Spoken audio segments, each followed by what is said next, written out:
Adventure के इतिहास की सबसे दर्दनाक और खतरनाक कहानी। इस कहानी को सुनने के बाद आपके रोंगटे खड़े हो जाएंगे।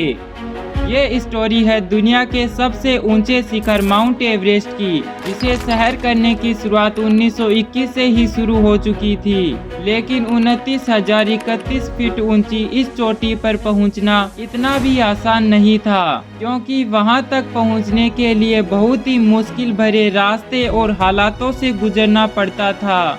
सबसे ऊंचे शिखर की इस चढ़ाई में कदम कदम पर मौत के रास्तों को पार करना पड़ता था। इस मिशन में कई लोग असफल हुए, कई लोगों ने अपनी जान भी गंवाई और कईयों के शव तो आज भी इन बर्फीली चट्टानों के तले दबे पड़े हैं। और इन्हीं में से दो थे मैलोरी और इरविन, जिन्होंने 1924 में अपना मिशन शुरू किया था। जब 8 जून को मैलोरी और इरविन ने अपने हाई कैंप को 26,000 फीट पर छोड़ने का फैसला किया, ताकि वो बची हुई ऑक्सीजन के सहारे ऊपर तक पहुंच सके।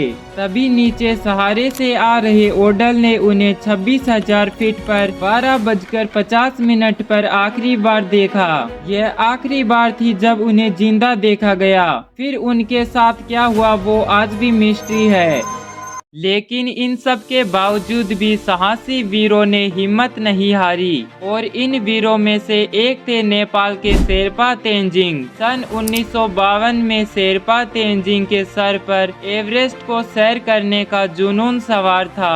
तब स्विट्जरलैंड के रेमंड लेबर्ट और शेरपा तेंजिंग ने एवरेस्ट को सैर करने की कोशिश की थी, लेकिन वो इसमें फेल रहे।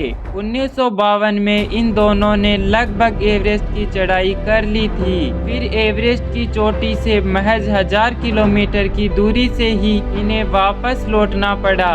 मंजिल के इतने करीब से वापस लौटने का गम इन्हें था, लेकिन तेंजिन ने हार नहीं मानी। एक साल बाद 1953 में तेंजिन 7 अंग्रेज और 2 न्यूजीलैंड के पर्वतराहियों के साथ एवरेस्ट मिशन पर चल पड़े।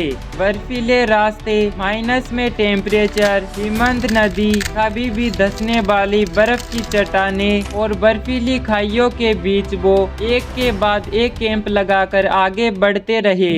लेकिन उनसे पहले चढ़ाई शुरू करने वाली चार्ल्स इवान की 9 बंदों की टीम थी, जो तेंजिन से पहले एवरेस्ट को चढ़ने वाली थी।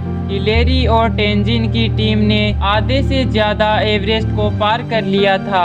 एवरेस्ट की चोटी से पहले आने वाली ये आखिरी छोर सबसे खतरनाक मानी जाती है। यहाँ पर पहुँचते पहुँचते कई लोगों ने अपनी जानें गंवाई है। एक तरफ इवांस की टीम इनसे पहले आगे बढ़ रही थी, और 26 मई को माउंट एवरेस्ट के शिखर से वो लोग सिर्फ 300 फीट दूर थे।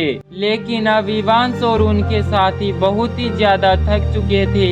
अब उनमें इतनी भी जान नहीं बची थी कि वो एक भी कदम आगे बढ़ा सके। अब उन्होंने वापस नीचे आने का फैसला किया। अब मंजिल किसी और का इंतजार कर रही थी। हिलेरी और तेंजिन को अब शिखर पर चढ़ना था। रात को सोने के बाद अब तेंजिन ने अपने कदम आगे बढ़ाने शुरू किए। खराब मौसम और माइनस में टेम्परेचर इन लोगों की हालत खराब करने में लगा था, लेकिन फिर भी वो लोग आगे बढ़ते रहे, और सुबह के 9 बजे वो लोग दक्षिण शिखर तक पहुंच गए। लेकिन अब उनके पास इतना भी ऑक्सीजन नहीं बचा था कि वो सही से इस मिशन को कंप्लीट कर सके। फिर भी वो अपने कदम आगे बढ़ाते रहे। खराब मौसम और शरीर में अब जान भी नहीं बची थी। यही हालात हिलेरी के थे।